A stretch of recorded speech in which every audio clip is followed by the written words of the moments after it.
আজকে আমরা একটা গভীর আধ্যাত্মিক ভাবনা নিয়ে কথা বলবো, যেখানে জীবনকে একটা পাঠশালার সাথে তুলনা করা হয়েছে। আর বলা হচ্ছে এই পাঠশালাতেই এক বিশেষ পড়াশোনার মাধ্যমে আমাদের ভবিষ্যতের ভাগ্য তৈরি হয়। চলুন এই ধারণাটা একটু গভীরে গিয়ে বোঝার চেষ্টা করি। দেখুন, পুরো আলোচনার কেন্দ্রবিন্দুতেই আছে এই কথাটা। মিষ্টি বাচ্চারা, তোমাদের উপার্জন করার অনেক শখ থাকা উচিত। এই পড়াশোনাই হলো সেই উপার্জন। কি অদ্ভুত, তাই না? এখানে আধ্যাত্মিক জ্ঞানকে এক ধরনের উপার্জন হিসেবে দেখা হচ্ছে। এমন এক উপার্জন যা শুধু এই এক জীবনের জন্য নয়, বরং এক নতুন অনন্ত ভবিষ্যতের জন্য। তো এবার আমরা দেখব দুটো সম্পূর্ণ ভিন্ন ধরনের পড়াশোনার কথা, আর তার মধ্যে আমাদের বেছে নেওয়ার বিষয়টা। একটা পড়াশোনা হলো এই ক্ষণস্থায়ী পুরনো পৃথিবীর জন্য, আর অন্যটা হলো এক নতুন চিরস্থায়ী পৃথিবীর জন্য। এখানে দুটো পথের তুলনাটা কি দারুণভাবে করা হয়েছে দেখুন। একদিকে আছে জাগতিক পড়াশোনা, যা আমাদের সার্জেন বা ব্যারিস্টারের মতো পেশা দেয়, কিন্তু এর প্রভাবটা তো কেবল একটা জন্মের মধ্যেই সীমাবদ্ধ। আর অন্যদিকে আছে দিব্য শিক্ষা, যা এক নতুন পৃথিবীর জন্য। আর তার ফল কি? 21 জন্মের রাজকীয় পদ। আর বলাই বাহুল্য যে এই জাগতিক উপার্জন এই পুরনো পৃথিবীর সঙ্গেই একদিন শেষ হয়ে যাবে। আচ্ছা, তাহলে প্রশ্ন আসতেই পারে যে এই দিব্য শিক্ষাটা দেন কে? এই অংশে আমরা সেই অনন্য ব্যক্তিত্বের পরিচয় পাব, যিনি এই জ্ঞান দিয়ে থাকেন। এই ভাবনার সবচেয়ে আকর্ষণীয় দিকটা কি জানেন? এখানে পিতা, শিক্ষক এবং গুরু, এই তিনটে ভূমিকাই একজন সত্তার মধ্যে এসে মিলেছে। এমনি আমাদের জাগতিক জীবনে বাবা, শিক্ষক আর গুরু তিনজন আলাদা আলাদা মানুষ হন, কিন্তু এখানে ধারণাটা একদম অন্যরকম।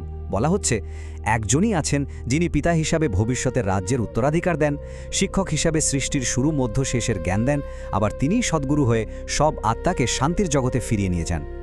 চলুন এবার একটু দেখি এই আধ্যাত্মিক পড়াশোনার পদ্ধতিটা ঠিক কীরকম।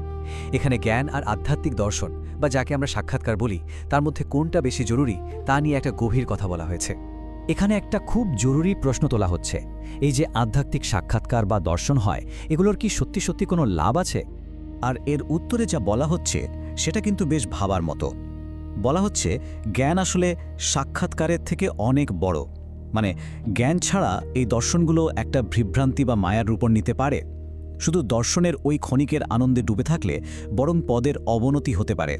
তাহলে বোঝা যাচ্ছে আসল ব্যাপারটা হলো কয়েকটা নিয়ম মেনে চলা। যদি নতুন পৃথিবীতে উঁচু পদ পেতে হয়, তাহলে পবিত্র হতে হবে, এক বাবাকে মনে করতে হবে, দিব্য জ্ঞানকে জীবনে ধারণ করতে হবে, আর অন্যদেরও নিজের মতো করে তুলতে হবে। মানে ভবিষ্যতের রাজ্যের জন্য প্রজা তৈরি করতে হবে। এবার আমরা আলোচনার একদম শেষ পর্যায়ে চলে এসেছি। এখানে আমরা দেখব এই দিব্য পড়াশোনার চূড়ান্ত পুরস্কার বা আসল লক্ষ্যটা কি। এই যে সংখ্যাটা দেখছেন 21, এটা কিন্তু খুব গুরুত্বপূর্ণ। এই পড়াশোনার মাধ্যমে কোনো অল্প সময়ের পদ নয়, বরং 21 জন্ম ধরে চলবে এমন একটা রাজকীয় উত্তরাধিকার পাওয়ার কথা বলা হচ্ছে। ভাবা যায়? এই উদাহরণটা শুনলে পুরো ব্যাপারটা আরও পরিষ্কার হয়ে যাবে। ঠিক যেমন একটা নতুন বাড়ি তৈরি হতে শুরু করলে পুরনো বাড়ি থেকে মনটা আস্তে আস্তে উঠে যায়, ঠিক সেভাবেই পুরনো পৃথিবী থেকে মোহ সরিয়ে নতুন স্বর্গীয় পৃথিবীর দিকে মনকে নিয়ে যেতে হবে।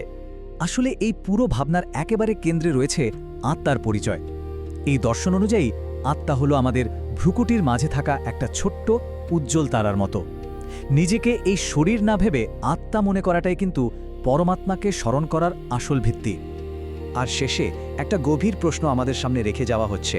বলা হচ্ছে ড্রামা অনুযায়ী যদি ভাগ্যে নাই থাকে, তাহলে ভগবানই বা কী করবেন? এই প্রশ্নটা আমাদের ব্যক্তিগত চেষ্টা, ভাগ্য আর ঐশ্বরিক ইচ্ছার মধ্যে যে কি গভীর সম্পর্ক তা নিয়ে ভাবতে বাধ্য করে। ওম শান্তি।